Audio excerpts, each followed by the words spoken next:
Երկրորդ աշխարհամարտից հետո ձևավորվեց աշխարհաքաղաքական նոր վիճակ, ասպարեզից ժամանակավորապես հեռացան Գերմանիան, Իտալիան, Ճապոնիան, Մեծ Բրիտանիան Արևմուտքի առաջատար տերության կարգավիճակը զիջեց ԱՄՆ-ին, պատերազմի հետևանքով թուլացած Ֆրանսիան այլևս չէր կարող պահպանել նախկին Վերսալ-Վաշինգտոնյան աշխարհակարգում ունեցած իր դերը, հաղթող պետություններից գերակշիռ դիրք ստացան ԽՍՀՄ-ն և ԱՄՆ-ն, որոնք դարձան համաշխարհային քաղաքականության նոր կենտրոններ: Եվրոպակենտրոն աշխարհը մնաց անցյալում, ավելին, Եվրոպան ինքը դարձավ ԱՄՆ-ի և ԽՍՀՄ-ի ազդեցության ոլորտների բաժանման տարածաշրջան: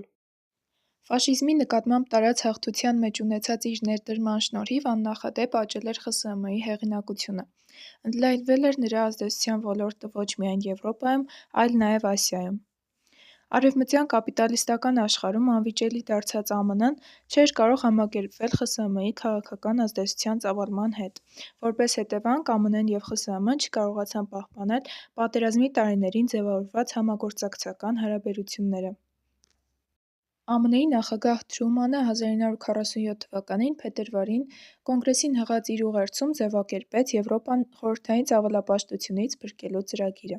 Նախատեսվում էր մեծածավալ տնտեսական օգնություն տրամադրել եվրոպական երկրներին և ստեղծել արևմտյան երկրների ռազմաքաղաքական խմբավորում ԱՄՆ-ի հովանու ներքո: Սառը պատերազմի ընթացքում ԱՄՆ-ի և ԽՍՀՄ-ի գլխավորությամբ ստեղծվեցին ռազմաքաղաքական երկու կառույցներ՝ Հյուսիսատլանտյան դաշինքը և Վարշավյան պակտը: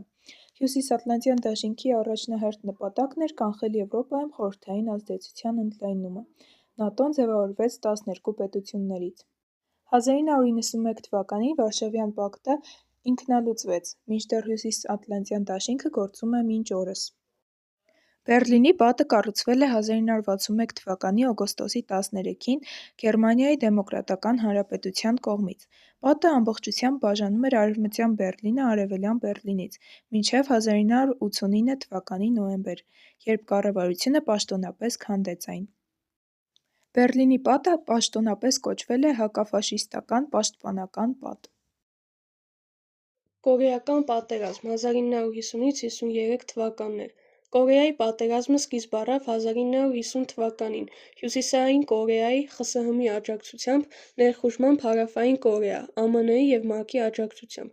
Պատերազմն ավարտվեց զինադադարի համաձայնագրով՝ առանց վերջնական խաղաղության պայմանագրի: Կուբայի հրթիռային ճգնաժամը 1962 թվական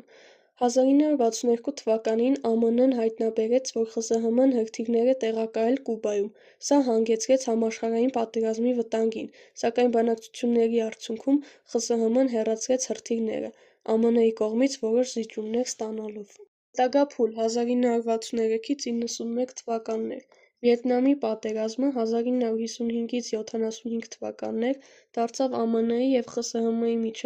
միջնորդավորված ռազմական հակամարտության խորհրդանիշ: ԱՄՆ-ն աջակցեց Հարավային Վիետնամին, մինչ ԽՍՀՄ-ն և Չինաստանը աջակցում էին Հյուսիսային Վիետնամին: 1989 թվականին Արևելյան Եվրոպայում կոմունիստական ռեժիմները մեկը մյուսի հետևից ընկան, իսկ 1991 թվականի դեկտեմբերին ԽՍՀՄ պաշտոնապես լուծարվեց, ինչը նշանավորեց Սառը պատերազմի ավարտը և ԱՄՆ-ի՝ որպես միակ գերտերություն դառնալը: Սառը պատերազմը ուներ խորքային ազդեցություն համաշխարհային պատմության վրա՝ սահմանելով քաղաքական, տնտեսական և մշակութային զարգացումների ընթացքը շուրջ կես դար: Այս ժամանակաշրջանը նշանավորվեց տեխնոլոգիական առաջընթացներով, տարածքային պատերազմներով և դիվանագիտական բարդ գործընթացներով, որոնք ձևավորեցին արդի աշխարհակարգը: